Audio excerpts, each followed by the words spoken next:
Hey y'all, it's Care. I missed you so much. I got a new camera and I moved. So much has happened since the last time I saw you, but I'm back. And I'm so excited about this video. Since I moved, things have been crazy. I've been very busy, but finally I've gotten my bookshelves kind of semi how I want them. Books are everywhere currently, but that's fine. I still want to show you the setup. But before we get all into that, I want to take just a minute to thank the sponsor of today's video, Book of the Month, of course. I've been a Book of the Month subscriber for years. I truly love this service. I get so excited when each new month rolls around to see what the new 5 picks are gonna be. Like the night before the new month starts, I'll wake up and think, let me check this app and see if the choices are out yet. I get so excited about it. It really is an incredible online book service. The choices are always so diverse and they cover a wide range of genres, so I guarantee there's always going to be at least one book that you want to add to your box. But if for some reason you do want to skip a month, you can totally do that and you won't be charged. They have the absolute best prices for new release hardcover fiction. You can get your first book for just $9.99 with code GETFUN. That deal is never gonna get old to me because other new released hardcover fiction or nonfiction, I don't know why I said fiction, books that you can buy like at a bookstore or wherever you wanna buy the new ones, they're gonna be $28 to $32. And so comparatively, to get that for way less than that, that's an incredible deal. So April's selections are True Biz, which is literary fiction, Kaeki, which is fantasy, The Good Left Undone, which is historical fiction, Like a Sister, which is mystery, and Bittersweet, which is a narrative nonfiction. I actually think I would have strayed from my typical thriller comfort zone and gone with True Biz this month. This book takes place at a school for the deaf and is described as being a celebration of human connection. It's also an Own Voices story. Sarah Novick is deaf herself. I've always loved coming of age stories, and this one is centered around a community that is pretty underrepresented in pop culture. So I'm really excited to read this book. So if you would like to go ahead and get your first Book of the Month choice for only $9.99, go ahead and check the link in my description box below and use code GETFUN, and there you have it. Thank you so much, Book of the Month, for sponsoring this video. Now, let's get on with the bookshelf tour. Okay, I wanted to start with the shelves behind me. These are all books that I've already read. I like to keep the read and the unread books separate from each other. It gives me a little bit more motivation to read my unread books that I already own, because once I finish them, then I get to move them over here. So that's why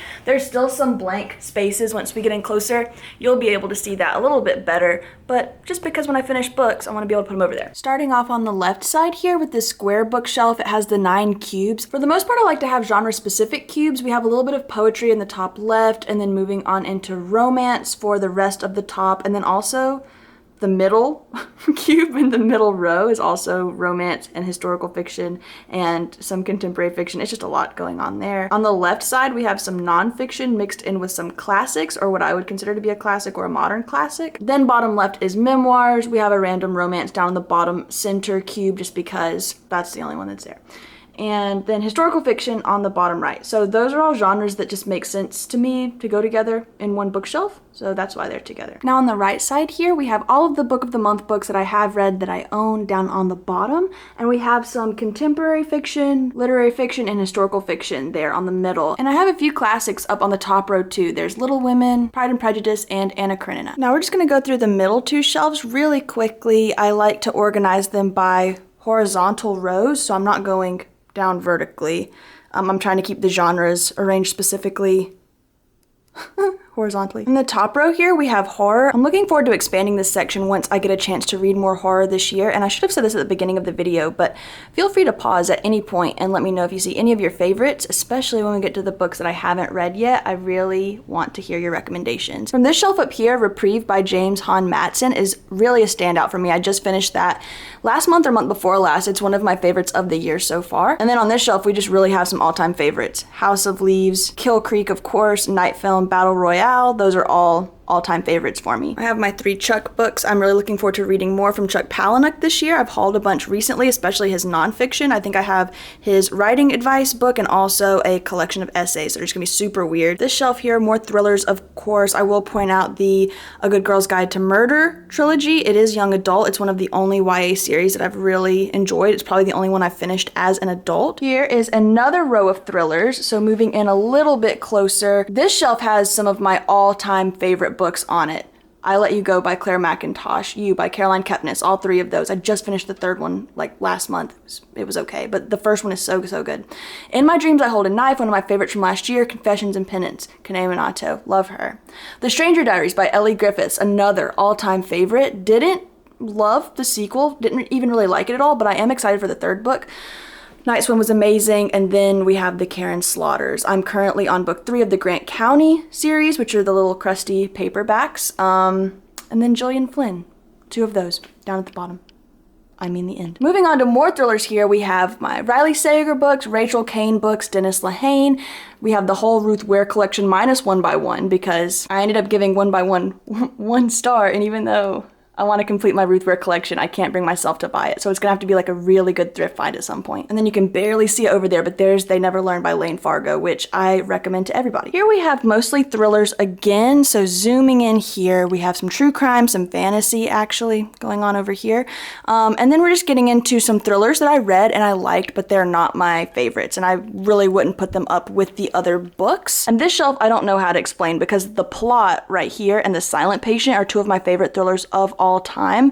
Honestly, that's just an oversight, and I didn't have anywhere else to put them, but I did put them together so they wouldn't be sitting alone down here with 9 Lives and Magpie Murders. Here are my prized possessions. These are the Mr. Monk books. I read all of these 2 weeks ago. It's okay, you can laugh. Please get in there. Please. My friends are watching me film this right now, and they're losing their minds about my Mr. Monk books. Back to the important update. When I was in the 7th grade, my mom got me this Mr. Monk t-shirt, and on the front it said Monk, Obsessive Compulsive Detective, just like the font of the TV show. Let me flip you around to tell this story. But the best part of the shirt was that on the back, it listed his top 10 phobias. If you didn't know, I don't know why I'm speaking as if everyone is as familiar with Mr. Monk as I am. It is a TV show that used to air on the USA Network, and I watch it every day before I went to school. And it was about this detective who had OCD, and his, I guess, disability helped him solve crimes. And I loved it. I was obsessed with it. Lastly, we have some more thrillers down here. Of course, I do want to highlight For Your Own Good by Samantha Downing, and also The Night the Lights Went Out by Karen White. Those are both great thrillers. Now moving on to books that I have not read, but that I own. This lamp has all of my unread book of the month books on it. They're not really separated by genre. Some might be, but if they are, it's really just a coincidence. I'm looking forward to prioritizing Razorblade Tears for sure. I've heard nothing but good things. I feel like I see only 4 and 5 star ratings. The Book of Cold Cases is the new Simone St. James book. Very, very excited about that one. And I also already started Reckless Girls right here. I didn't quite make it to the 100-page mark, but it was already reminding me of the common Agatha Christie and Then There Were None trope, and I just finished 9 Lives by Peter Swanson and was not a fan. So I'm hoping that Reckless Girls might be the retelling I'm looking for. This is where I'm keeping all of my unread horror books. On the left, we have some Stephen King. We also have in Tiny Nightmares and Dark Water. Those are short story collections. Same thing here. It's more horror. The Book of Accidents is just staring me straight in the face right now. I've influenced like 4 people to read it, and I've not finished it yet. I'm so sorry, everybody. I really, really want to read S, the J.J. Abrams Ship of Theseus. It's, what's that word? Ergodic literature, where you kind of have to read the story in an untraditional way and possibly even piece it together yourself. This is a cabinet that is all of my unread thrillers, minus these 3 just right up top there. Those are all literary fiction, I think. Let's open this up, though. For the most part, we've got hardbacks on the bottom and the paperbacks on the top, so I don't know if any authors got split up from each other. It's just because, do you see how that top one is already curving? It's already bending. It would be over if we put hardbacks up there, for sure. Earlier, I was asking if you guys ever wanted to pause it and give me some recommendations. These are books that I'm prioritizing along with those horror books that I just showed you, so if you see anything here that you've read and you enjoyed, or something that you think that I would like, or that would cater more specifically to my taste, please let me know, because I really want to get to more of these soon. Okay, now we've gotten into my bedroom. These are all the books that I've not read that are in here. So these on top are all nonfiction. Everything on the left here is going to be true crime. And then everything else is either going to be a memoir or a biography or just some type of random specific topic that I'm interested in. I'm trying to get more into cryptocurrency and Bitcoin in particular. I don't know, I'm interested in that right now. I am pumped about Amoral Man and Catch Me If You Can. Those are both coming up soon. I'm hoping to read both of those in April, and probably also The Age of Cryptocurrency, if we're being honest. I also have An Ugly Truth, Inside Facebook's Battle for Domination. Some of you may know I have been going down the Silicon Valley rabbit hole, and I just can't make it stop. I've not gotten tired of it yet, so we're gonna keep going. These aren't really arranged by any genre. I was really excited for Her Every Fear by Peter Swanson, but after reading 9 Lives, I'm not anymore. And then over on the right-hand side there, we have kind of some classics in East of Eden, Heart of Darkness, Kokoro, Leaving Colsassi. Definitely we have some light fantasy / magical realism over on the right, sci-fi or dystopian in the middle there, starting with American War and going over to The People in the Trees. Where's Conversations with Friends? Did you borrow that, Harmony? I have it. Normal People by Sally Rooney is another one that's just staring at me right now. I've been wanting to read it so long. One of my friends just finished it. Wait, what did you rate it? She gave it a 3, which I usually either see like 5-star ratings or 1 or 2-star ratings. I guess she was just lukewarm. Okay, she wants you to know that in her review she put it was just a weird vibe. I think I'm gonna love it. It's a total 5-star prediction for me. And then lastly, one that I'm really looking forward to is Apples Never Fall by Liam Moriarty, because I really like that author, and also that book is supposed to have a lot of family drama, and it's a tennis family. It centers around kind of like a tennis academy, which appeals to me because I play tennis. This is the last shelf. These are all of the unread romance books that I have, so I don't really have any that are just calling out to me right now. I'm not really in a romance reading mood. The only one I could see maybe would be It Happened One Summer by Tessa Bailey, but that's just because Tessa Bailey has taken over my TikTok page, and everyone's loving her so much right now, and I do like that author. And with summer kind of right around the corner, since I didn't finish it last year, maybe this will be the time to read it. Well, that's it for the video, whatever.